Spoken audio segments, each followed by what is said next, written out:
Hey guys, and welcome back. And thanks for joining us today.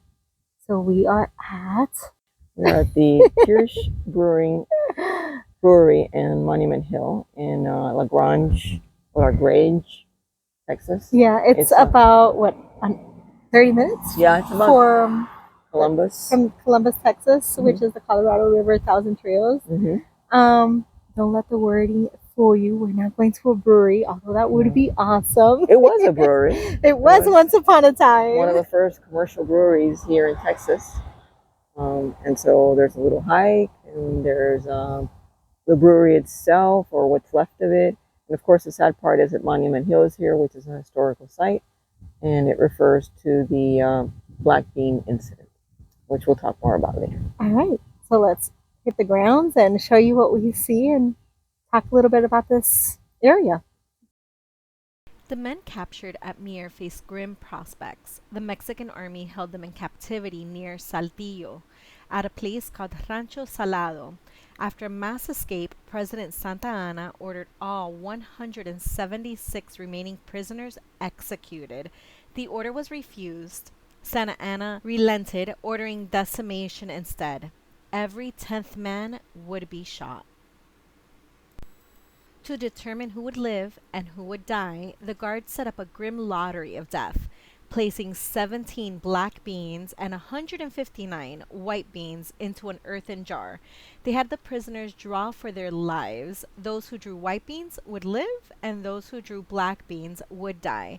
Many prisoners tried to increase their odds by feeling for smaller white beans. The 17 unlucky men condemned by the black beans would be shot that very evening. Just for a heads up, this is about a half-mile walk, so it's not that tough. It'll take us about 30 to 45 minutes. My name is Jason, by the way. I'm a volunteer here at Kreische Brewery and Monument Hill State Historic Sites. It's going to be about a half-mile walk, 30 to 45 minutes. We'll keep it very informal since there's only 5 of us and a camera. And we will, if you have questions, feel free to stop and ask me anytime. There will be certain places that I stop and tell you information about the sites, but in general, we'll just keep it informal, and feel free to ask any questions at any time. Okay. So the name of this tour, I'm gonna go look at the name of the tour because I want to get it official. You're on camera. So exactly. They might report back to me. Okay, it's called Gather Up, a meeting on Monument Hill. And so really the point of this tour is that people have been congregating at this space for literally thousands of years. And you will see why as we walk around the grounds, what a kind of very pretty place it is. And here's coming up is Gavin. He's one of the assistant directors here at the sites. Hey, Gavin, you want to say hi? Hi, Gavin. All right. So yeah, people have been coming to this space, this spot for hundreds, if not thousands of years, obviously because of the location, the beauty, but also because of some of the resources. And we'll talk about that as we go along. So I live in Austin, but I'm from Houston originally. So this is kind of a halfway point between those two cities. And so as I've been driving back and forth between Austin and Houston over the last couple of decades, I've always been like, what's going on over there? What's up on that hill? What's up on that bluff? So just the natural curiosity sort of brought me here. And so obviously, I've already talked to all of you. I know that your story is that you're traveling across the country. What stood out about this place as a reason to stop here? I'm just curious. For me, we like going to beer breweries. Yeah. And so knowing that this was like one of the first places that, provided beer for the area, got me very curious. Yeah. And then of course I read about the tragic part of Monument Hill. And right. So that kind of Yep. wasn't the best part. Yeah. So there's some sadness to it, but there's also some really interesting parts to it. Yeah. Mm-hmm. So yeah, we will absolutely at the very end not at the end of the tour, but towards the end of the tour, get an opportunity to overlook the brewery. We don't actually go down to the brewery, but you're more than welcome to do that on your own. Or again, at that 3 o'clock tour, I'll actually lead you inside the brewery. Any other questions before we get started?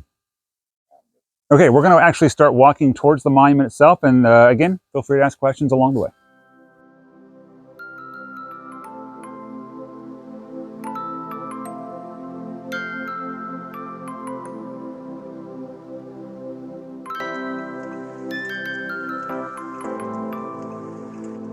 Yeah, you can see there's kind of a natural gully right there. Doesn't flood a whole lot, but since we are about 200 feet above the Colorado River, obviously water moves downward, so you gotta prepare for that, right?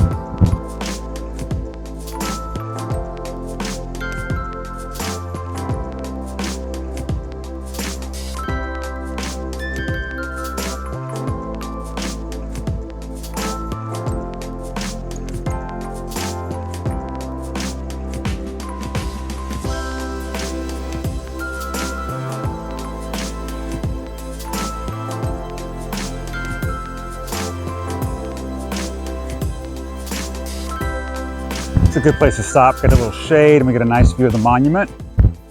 But we'll go closer to the monument here in a little bit.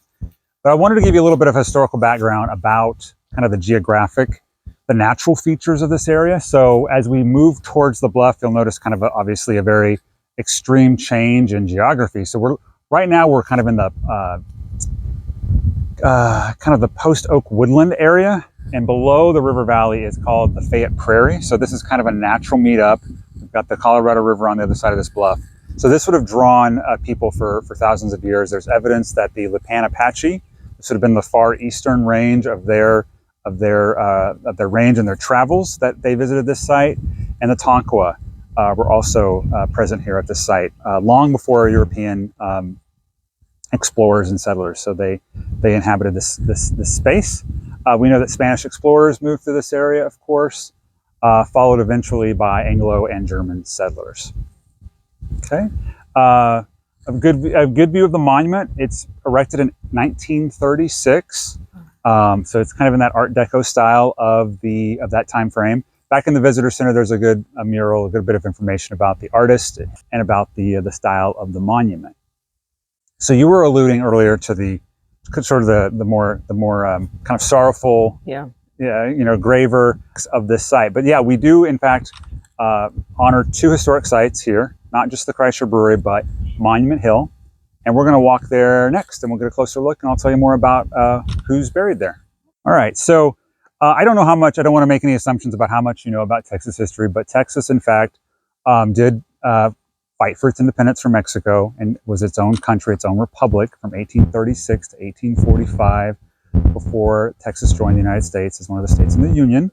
But during that time, between 1836 and 1845, there were still skirmishes and conflicts with Mexico, especially over land. There was disagreement between the Mexican government and the Texas government about who controlled the land between the Nueces River, which is just south of San Antonio, and the Rio Grande. So that bit of land was always contested between the two groups.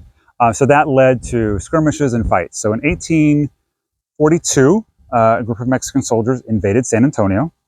And in response, a group called the Dawson Expedition, and named so because Dawson was from Fayette County, which is where we're in now, went to over near San Antonio, called Coleto Creek, and fought a battle with the Mexican soldiers there, several of whom lost their lives in the battle.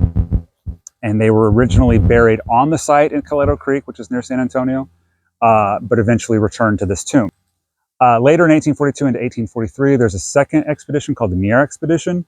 Again, similar to the previous one. A lot of the folks who originated that expedition were from this area. They actually go into Mexico itself to fight some skirmishes and battles with the Mexican government there. They end up getting captured by the forces there. Santa Anna, who is of course the president of Mexico at the time, orders all of them killed. The military folks, the generals in charge, refuse that order because they feel like that's inhumane and not just, but instead impose the practice of decimation, which is kind of a long known tool used in warfare and in battle. In that 1 out of every 10 men were going to be executed as punishment for escaping, because those men had actually escaped once they had been caught, and that was their punishment. So it's called the Black Bean episode because a large bag of beans was distributed among these captives. It was filled with white beans and black beans, and if you chose a black bean, then you were chosen to be executed. So that's why it's called the Black Bean episode. So this is where the history of the monument and the history of the Kreisches, the German immigrants that we'll talk about in a little bit, come together. Because obviously the citizens of this area want to have those bodies returned to more friendly spaces, right? So they have the folks from the Black Bean episode, that Mier expedition, and the folks from the Dawson expedition brought back to this site, and they're entombed here. And who does build, according to local legend, the man who builds the original tomb is a stonemason named Heinrich Kreische, who actually would end up owning all this land and who would start the brewery. So he built the original tomb that housed the remains, that had the remains of those two expeditions. And again, like I said, this monument was built in 1936. A newer tomb was built, and this was all dedicated in 1936 to honor those folks. So everyone's in all those remains are in that too. So Mhm. 17. Mhm. does it go down? Like, I don't know. Yeah. Probably, at least, a It few says feet. 3 Maybe. names missing on the bottom there. a lot of remains. Yeah. Yeah. At that point, they were all like, Yeah, so that's a good point. It was a few years between the time of the deaths and the reinternment. So yeah, it's not going to be full, that's a good point. Not full remains. Yeah, just bones. Yeah. basically. Yeah. All right. Any questions before we move on? We'll get a good look at the bluff here in a minute. Took a long time for them to erect the monument. Yeah. It said 1843, right? Yeah, 1842 and 1843 are when those two skirmishes happened. They were entombed here for sure in a like I said, the tomb that Mr. Kreische built. Right. But this official there's actually significance to this because 1936 would have been the 100th year of Texas independence. And so there's historical significance to that, and that's probably cause for a celebration, commemoration. That makes sense. Okay, let's move back towards the trail and we'll get a good look at the bluff.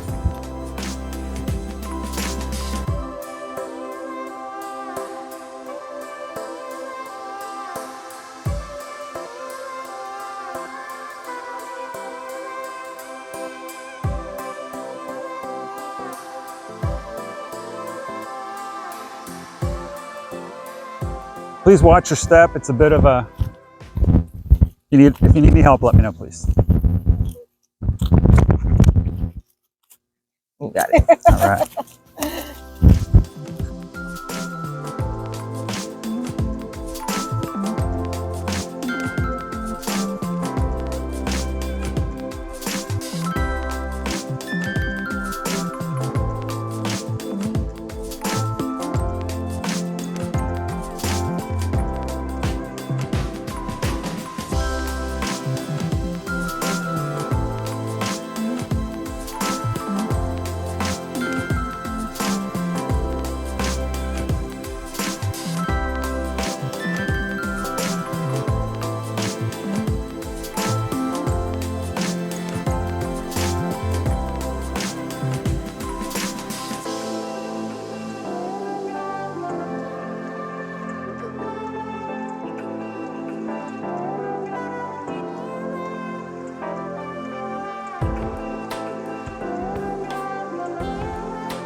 So down below us is the Colorado River. It's not the same Colorado River that is, forms the Grand Canyon. It's only here in Texas, this particular Colorado River. Yeah, it runs from West Texas all the way to the Gulf of Mexico. We're staying right by it Yeah. at our RV resort. Yeah.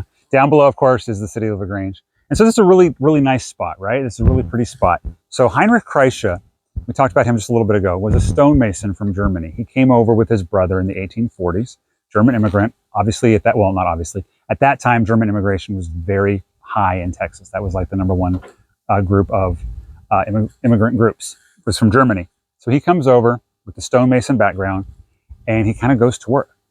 He builds his house in the 1840s and 1850s. He starts on the right side here with a kind of a small part. You can actually see the clear demarcation line between the original building and the extension.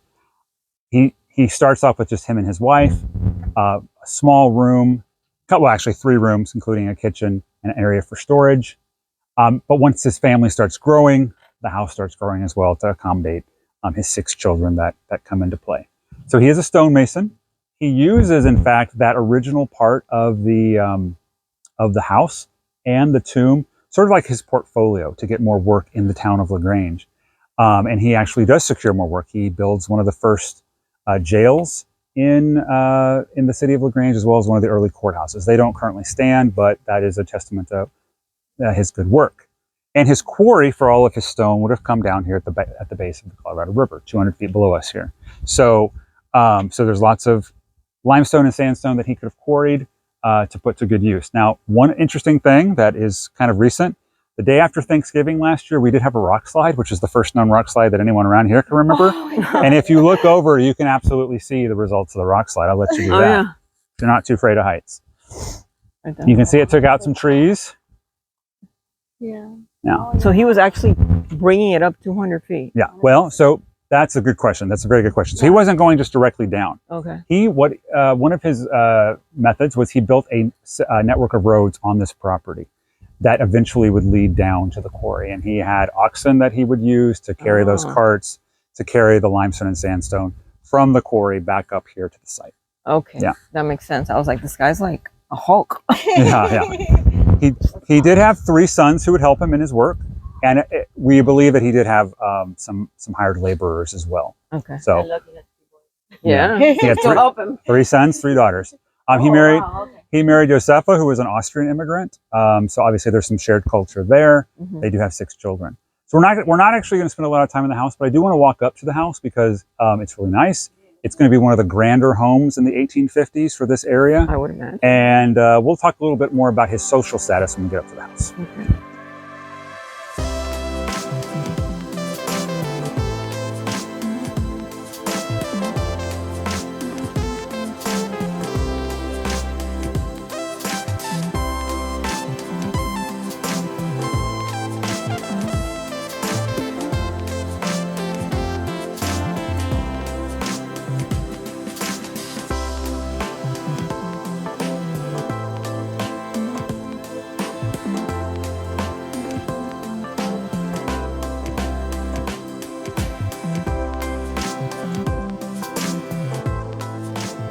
Hello. So you're actually here on a special day because we're doing, what are we doing? We're doing special games from this particular time period, right? Yeah. 19th century. Yeah. German section, 9 pin bowling, 10 pin bowling. And then we're also just playing little games such as game of little things like that. Not to entertain. Very cool. Yeah. So after the tour, you can come back and play games if you'd like. Okay, we're going to step out here. It's a little easier to hear.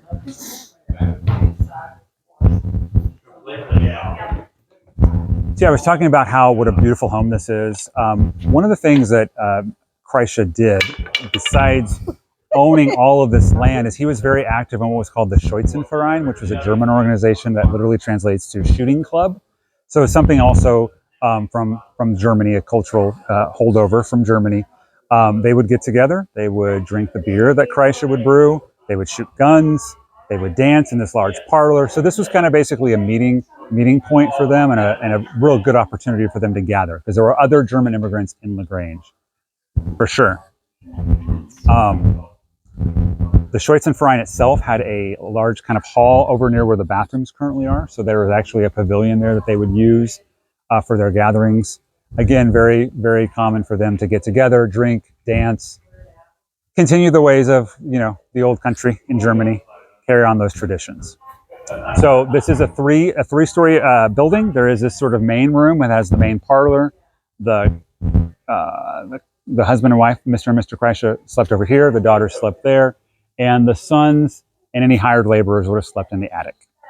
Okay, which you can imagine would get rough in a couple of times a year, notably the coldest months of the year, and then of course the hottest months of the year, which last much longer. And there's also a ground floor, which was the original kind of floor where they originally built the home, the first parts of the home, and that's where the family would gather to read, to study. They were homeschooled by their mother, play games and things like that. So this is more of a formal area up here, and downstairs, which we'll see on our way back up, is much more informal. Very cool. All right. The house is still original. Oh, absolutely, absolutely. Most of it is still The entire thing, yeah. I'm imagining on the top, on the 3rd floor, there might be some reinforcements, and on the balcony as well. But yes, this is original stonework from that era. And the wood. Yes. Incredible. Definitely speaks to his skills as a stonemason and to just his overall abilities as a tradesman.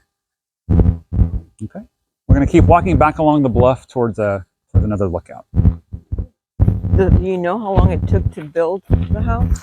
Yeah, so he started in the late 1840s, and probably by early 1860s it was completed. So no exact timeline, but we know that he purchased the land in the late 1840s and started working. Good close 15 years, right? Yeah. At least. Wow. It's phenomenal. It is. And Yeah. and what's really great is that like special events like today, but special events throughout the year, like at Christmas, we'll hold events here, and they make it look like an old German Christmas. It's really cool. really beautiful. We have a trail of lights that extends the entire property. It's really great. Oh my gosh. And believe it or not, it does get cold here in Texas. Yeah, no, I believe it. It does. We experienced it last week. Yeah, that's We right. showed up for the 30s. We're That's- like, okay, wait a second, Texas, what's going on? And now we're almost 80, so you never know, right? Yeah. No one can ever say to me again that Florida has weird weather. Yeah. And the winds, holy moly. Oh yeah, yeah. It's been a very windy couple of months. You're right. It was so windy when we went to Austin.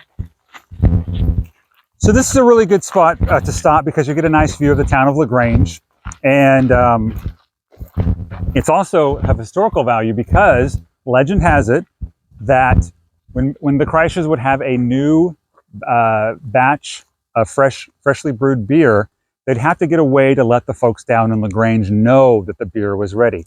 And so legend has it that they would plant a very large flag here that says "Frisch auf," which is German for "come freshen up." Come freshen up, come get your beer. And so the folks down would see that flag and that they knew, oh, it's time to go up to the hill because there's some beer ready for us to enjoy. There is actually, I think the original, or at least maybe a replica, is on display in the visitor center. You may have seen it. It's a fun legend, but it's where you get a lot of the name for the development. This subdivision that's adjacent to the historic site is called the Frisch auf development, and that all originates from that saying back in the 1850s of "Frisch auf, come freshen up, enjoy our beer." I like that. Yeah. Is there any beer in the area? Like the spirit of what he was brewing? There are definitely breweries in the area. Absolutely. Yeah, for sure. I think the folks back at I think we're going to go to the Hounds. No, but that's in Columbus. I mean, here. Yeah. Yeah, I'm sure there are some here, for sure. So before we start walking down towards the brewery overlook, I do want to tell you that, so he arrives, Mr. Kreischer arrives here, he's got this stonemason background, but he quickly realizes that he's kind of landed on a gold mine because he's got a fresh spring of water that's behind the house. It has since dried up, but at the time, a fresh spring of water that was traveling, pulled by gravity downhill. He realizes that, oh, you know what?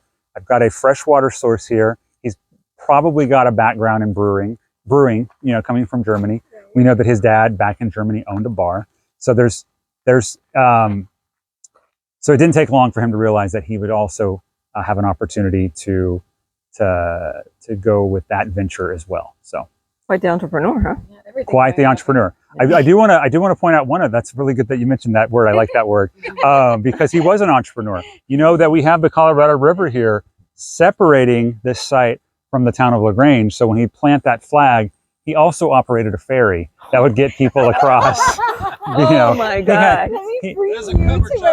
He always had his bases covered, is what I like to say. So Wow, he that's fantastic. What he was fantastic. doing. He was always making money at every turn and turning quite a profit. Yeah. All right, so we're going to keep going towards the brewery overlook. He was quite the entrepreneur for sure.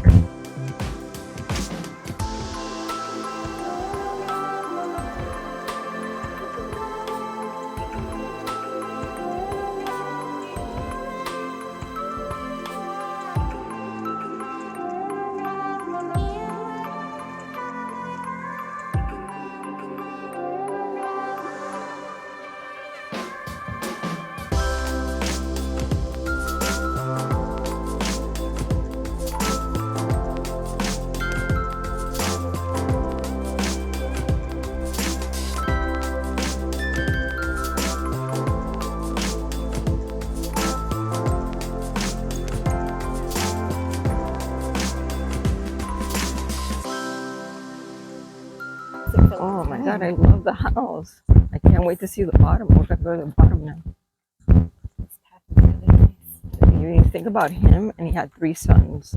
He may have had some hired help. Let's say 6 people altogether building that house. It took nearly 15 years, a little bit over 15 years. Yeah. Is what they think it took to build that entire house. That's fantastic. So well made. And then the views.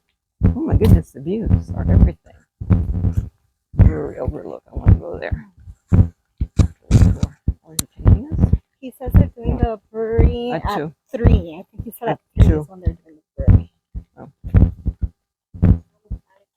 Dale, dale, dale. So before we head down to the overlook, I do want to just obviously mention you got to watch your head. But this is part of that original road structure I was talking about. This will actually lead you down to the river valley where he would actually take his oxen led carts down to his quarry, bring them back up. So you can imagine you can actually walk these trails later if you'd like, for sure. But we're going to head down to the brewery overlook. It's just right down this very short hill.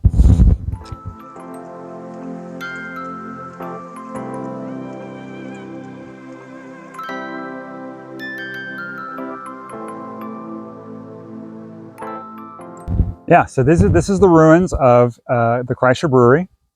We know for sure that it was up and running by at least 1870, maybe earlier, but for sure by 1870 because for the first time in the census, he lists himself as a brewer. So we know that by 1870, he is up and running. By 1878, it is the highest producing brewery in the state of Texas, which when you consider how remote this is, that the top two were both in San Antonio, which is a major city. That's quite the accomplishment for what would be basically a microbrewery, right? A local brewery. Right. That's very impressive. It was a three-story structure. It wasn't all stone. There was actually, of course, wood as well, but a three-story structure. We talked earlier about the natural spring that's coming down the hill. I'll show you where the head of that spring was here in a bit. That cool water, you can see this round structure here. That's actually a cistern, collecting well, basically, and held about 10 gallons of fresh, cold water. Wow. And not only did that provide the source for the beer, but it also, with Mr. Kreische being ahead of the time when it came to innovation, he used a lot of piping, so he could pipe the water throughout the brewery, which basically acted as a natural air conditioning system, kept keeping the building relatively cool. Now, when we talk about cool beer, please do know that if you come to the 3 o'clock tour, we go down the cellar. It's noticeably cooler than the outside. But even on a hot day like in the summer, that beer is going to be about 65 degrees. So we're not talking like ice cold beer, but it is going to be considerably cooler than the elements outside. So just another testament to his ingenuity and the hard work that he and his family put into the site. And you can see more evidence of the original roads kind of circling the brewery, and there's one at the very base as well. I mean, 65 in the Texas heat is awesome. That's a good point. Very good point. So what's the difference with the structure of the house staying intact but the brewery becoming ruined? What happened to it?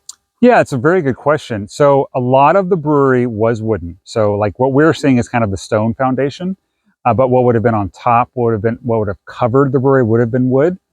Also, that's a very good question because after, so Mr. Kreische dies in 1882, and it's sort of tragic the way he dies because he's actually leading a cart full of stone from the quarry, and it actually tips and falls on him and crushes him. Oh my God. Yeah, so he dies a week or two later.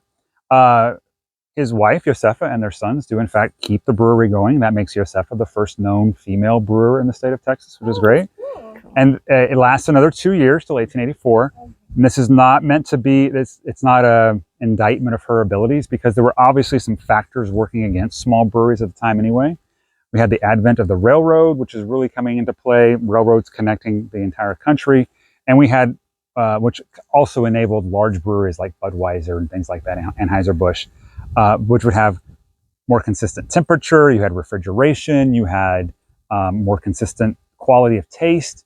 And so those things were working against smaller breweries like this. And apparently even Mr. Kreische knew the writing on the wall because he owned a bar in town that would actually serve Budweiser beer. Even though he had a brewery of his own, he would sell Budweiser beer because I think he saw that this was the future, this was coming. So it does close in 1884. And after 1884, this actually becomes a very popular spot, as you might imagine, for locals to kind of come and hang out. They'd come have picnics. They would walk around the brewery. Even though the request from the family who stayed on site was, please stay off our property, it just wasn't really heated all that well. So I think that sort of interaction with the property probably led to its deterioration ultimately. But yeah, that's a great question. The fact that it's not as in good a shape as the house. So we had six children, interestingly enough. None of them married or had families of their own, which is incredibly unusual for the 1800s. Yeah, that's very weird. That was my reaction the first time I heard it. Very weird. The last child, Julia, which is the youngest, she lived in that house till 1952. She lived in the house till 1952. So that, I think, will also speak to the fact that it's been kept up. And then, of course, the house in its current state, or close to, came into the ownership of the Texas Parks and Wildlife Department in the 1970s or 80s, and now the Texas Historical Commission, who runs it as these two historic sites. Very What about flooding? Could have suffered from flooding? Yes, and in fact, if you look, I don't know if you can see it, but kind of in the bottom left, there's basically a drainage ditch, if you see it. So yeah, any excess water would be collected. But the good news is everything is downhill, and there's even more below that that's sloping downhill. So, and there's other creeks down there that can catch that water for sure. Cool. All right. 6 children in the 1800s. Nobody. That is very didn't bizarre. marry our kids. So there are some theories. Harping on that. There are some theories. Weird. Yeah, it's very weird. But first theory, the father domineered, demanded so much of his family that they never were able to develop identities of their own. Everything was about the family, the house, the brewery, etc. So I think that's a prominent theory, that maybe they were unable to kind of establish identities on their own. Yeah, but yeah, it's very unusual. It's very Yeah. All right, we'll keep walking back up towards the house again. Okie doke.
So a couple of notable structures, a couple points of interest at this stop, which is our final stop, in fact. So again, this is a better view of the original floor of the house. Again, I talked about this being sort of the informal living area for the family. This is where they would read, play games, etc. Be more of a family as opposed to the more formal parlor upstairs. But a better look at the original section of the house over here on your left. The smokehouse is original, and one thing you'll notice about the smokehouse is its size. And that lends itself to the idea that it was probably used by that German immigrant community. So probably too much for just one family, probably a shared kind of a communal smokehouse. This is an original stone that the Kreisches would have used probably for slaughtering and or butchering their meat. But that's original and created by the Kreisches. And this barn is probably the oldest, it's the oldest known wooden structure in Fayette County. And that's where they would have kept the oxen and the other livestock that they would have used, of course. We talked about the spring head. It's at the bottom of this this little trail, Botches over there. Beyond that is where the spring would originate and flow downhill to help create the beer. The German club that we talked about, the shooting club that was situated up here on the hill, but all the immigrant families were parts of, that actually disbanded in about 1920. A couple of factors working against it were World War I, because anti-German sentiment was kind of at a high at that point, and because of Prohibition, probably even more importantly, with the prohibition of alcohol. The idea of getting together and celebrating with beer probably wasn't going to go over too well because it was illegal. So, all All right, so that's actually the official end of the tour. Do you have any questions? No? No questions? No. Put on the spot? Thank you so much. All right. That was a lot of amazing information. All right. The grounds are gorgeous. The structure is gorgeous. Really nice. Yep. The ruins are sad, but I would definitely like to walk around them there. Yeah. Glad. Thank you for joining. Appreciate it. Thank you. All right. I'll take that. So while the tour concluded with the tour guide, we're still going to roam around and get close-ups. So here's the barn. The oldest barn in Texas. It was like they must have not kept a lot of livestock, but then again, think about it. He was using oxes. Like, how much oxes do you really need? Those things are massive.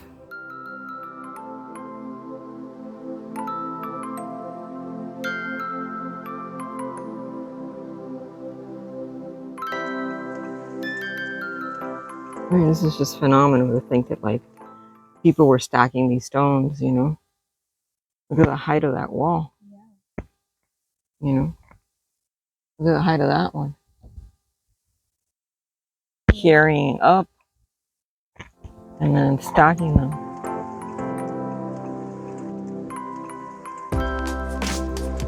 This is the from the tour that he said this is where he would run from the spring. He had like piping and he would run the spring through here.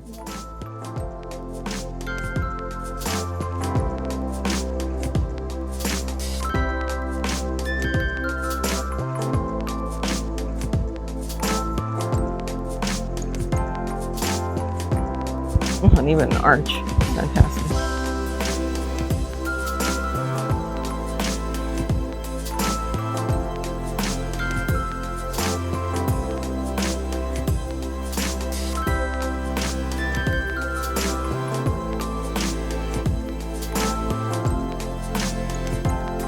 Okay, there's another overlook here.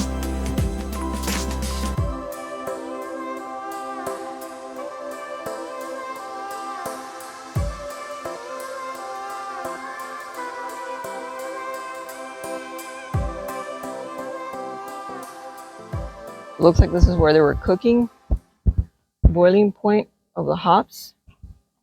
So this might be like the oven or burner of sorts in this area. And then over here it says the finishing process. And here's a cistern that we just looked down on. Oh yeah. See? And he's creating all these vents to keep it cool.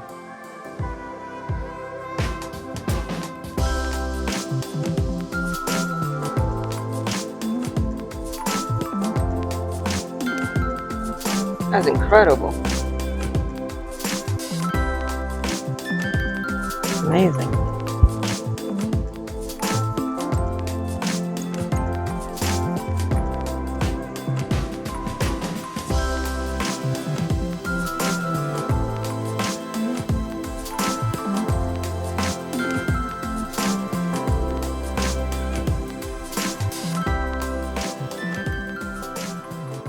All right, guys. I hope you enjoyed taking this little tour with us on the Kreische Brewery and Monument Hill historic site. If you did, please give us a big thumbs up. Comment down below. Let us know if these are the type of places you like to visit and do when you're out exploring.